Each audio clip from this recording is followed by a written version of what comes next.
So we were so close, so very close to what was going to be awesome, that Ukraine was going to get what it was supposed to be getting. And then Putin called. And I'm going to explain what happened. Zelensky's there. Putin calls. I'll show you a clip from Ushakov. Greg Terry voiced this over. I was enjoying the day. I had everything done.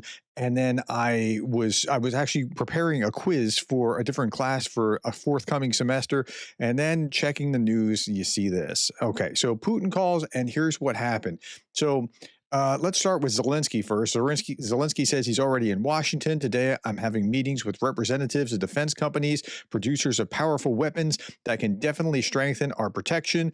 In particular, we will discuss additional supplies of air defense systems. I will also meet today with representatives of American energy companies. Now, as Russia is betting on tea against our energy sector and carrying out daily strikes, we are working to ensure Ukraine's resilience.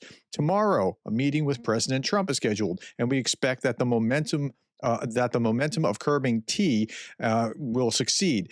The language of strength and justice will inevitably work against Russia as well. We can already see that Moscow is rushing to resume dialogue as soon as it hears about tomahawks. Now, what they had been doing was saying tomahawks, that's just going to break relations, and they were saying all these public statements. But then Putin called. So let me finish what Zelensky has to say, and I'll show you what Putin said, and then I'll show you what Ushakov said about what Putin said. Okay, there must be no alternative but peace and reliably guaranteed security, and it's crucial to protect people from Russian strikes and assaults as soon as possible. I thank everyone who is helping. Okay. So then Putin calls. They talk for something like 2 hours. It was crazy. Okay. Here is Donald Trump's Truth Social post. I've just concluded my telephone conversation with President Vladimir Putin of Russia. It was a very productive one. It's always a very productive one, even though he knows it's not very productive. And I'll show you that clip from like June with Melania saying, they just bombed the hospital, right? Okay, we'll come back to that. It was a very productive one. President Putin congratulated me and the United States on a great accomplishment of peace in the Middle East, something that he said has been dreamed of for centuries. Okay, so this was the reason that Putin had to call to offer this congratulations, and then they just happened to talk about other things for 2 hours. So, okay, Putin knows what he's doing, and this was a very clever maneuver to move back in and slither back into Trump's good graces. Okay. The success in the Middle East will help our negotiation in attaining an end to the war with Russia and Ukraine. President Putin thanked the First Lady, Melania, for her involvement with the children. He was very appreciative and said that this will continue. We also spent a great deal of time talking about trade between, that's part of. This is like the siren call to Trump. We also spent a great deal of time talking about trade between Russia and the United States when the war in Ukraine is over. Like that's how he's going to keep Trump moving his direction. We agreed that there will be a meeting of our high-level advisors next week. The United States initial meetings will be led by Secretary of State Rubio. A meeting location is to be determined. President Putin and I will then meet in an agreed-upon location, Budapest, Hungary, to see if we can bring this inglorious war between Russia and Ukraine to an end. Okay, nothing's going to happen there either, but they're going to have these meetings, and everything just collapsed for the tomahawks that potentially seemed to be like they were going to Ukraine. President Zelensky and I will be meeting tomorrow in the Oval Office, where we will discuss my conversation with President Putin and much more.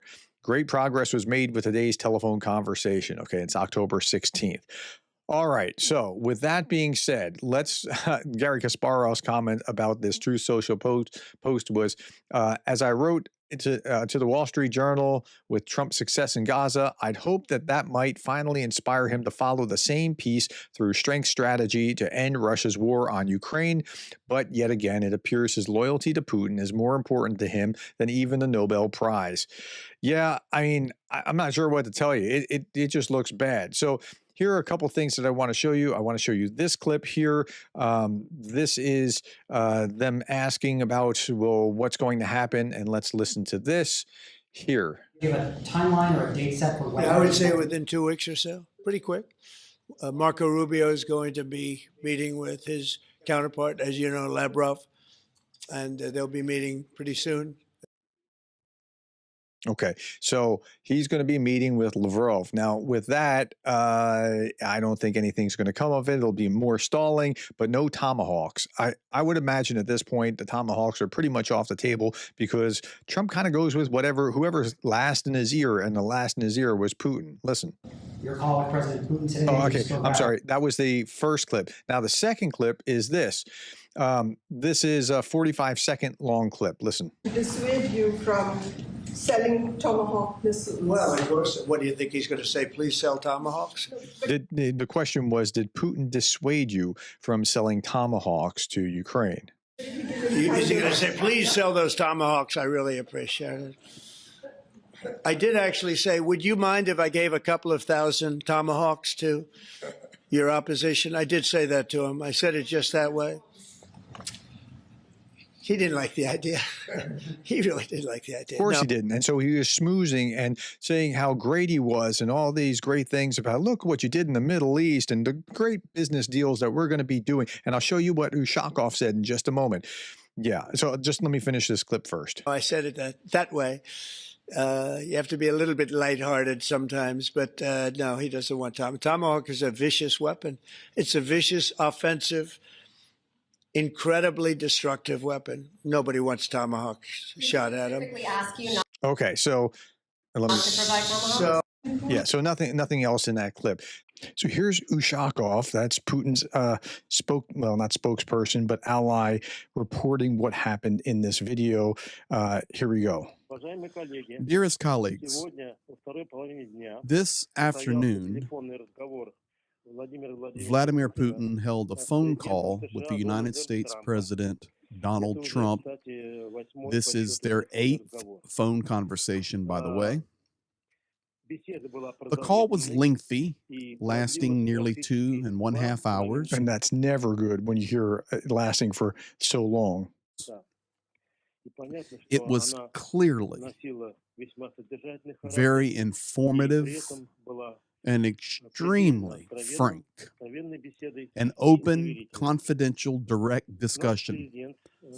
Our president began by congratulating Trump on his successes in normalizing the Gaza situation. And that's the way to do it. Start with flattery, crawl into his good graces. And he said that this peacekeeping effort by the president is widely appreciated by the entire world. Special focus during this call was placed on the Ukrainian crisis.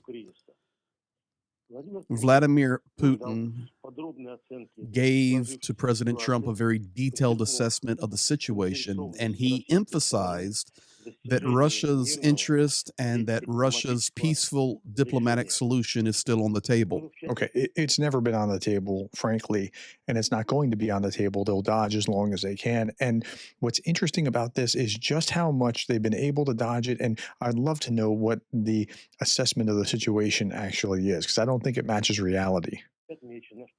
Also, during the conversation about the special military operation, Putin confirmed that the Russian forces control the strategic initiative along the entire front line. That's clearly not true. And you've seen the momentum shift over the last few weeks. It's very different than what he was saying here. So, because of these conditions, the Putin regime resorts to terrorism methods, striking civilian targets, and they strike civilian energy infrastructure. Okay, civilian targets, no, unless you're counting energy infrastructure like oil or electric power stations or something like that as civilian targets, but not civilians like in their homes or apartments or that sort of thing, which Russia does fairly regularly. That kind of thing isn't happening at all with Ukraine. And because of that, we are forced to Donald Trump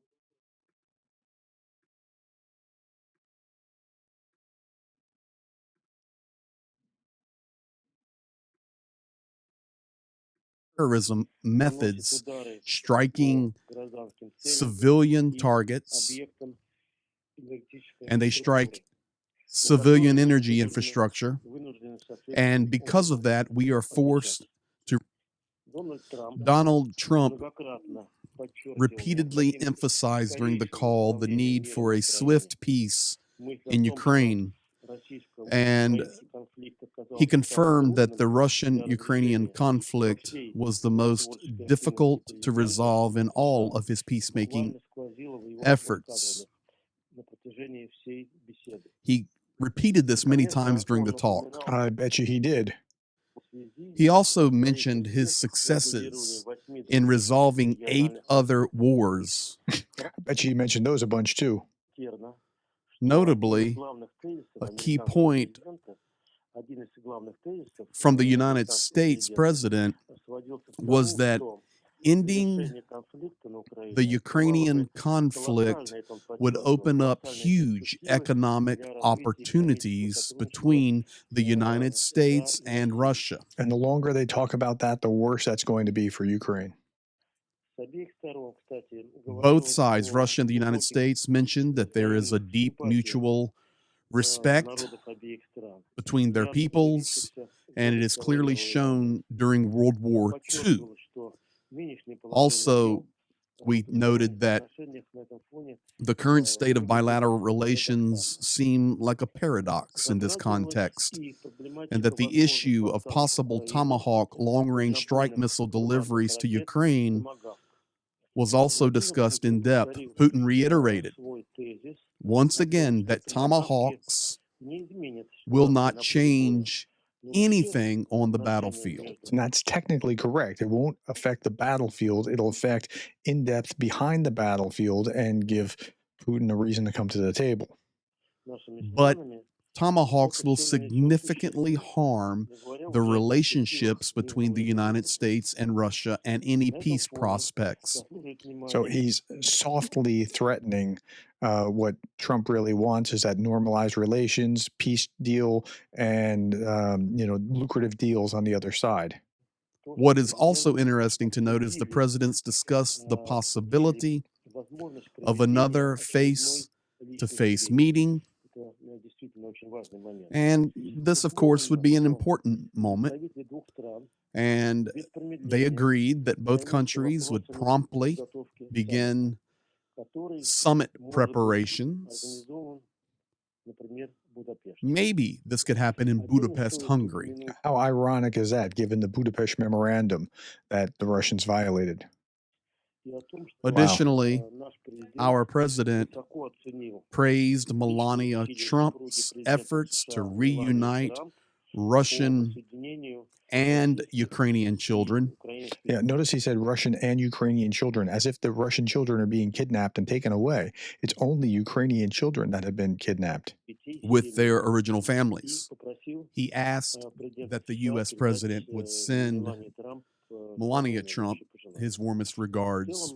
Overall, I report that the conversation between the presidents was quite healthy and in proper timing, and I thank you for your attention. Okay. So, you'd think he should know by now. It feels like that Charlie Brown trope where Lucy is holding the football, and then as soon as he goes to kick it, she pulls it out. I was actually convinced that some movement was about to happen.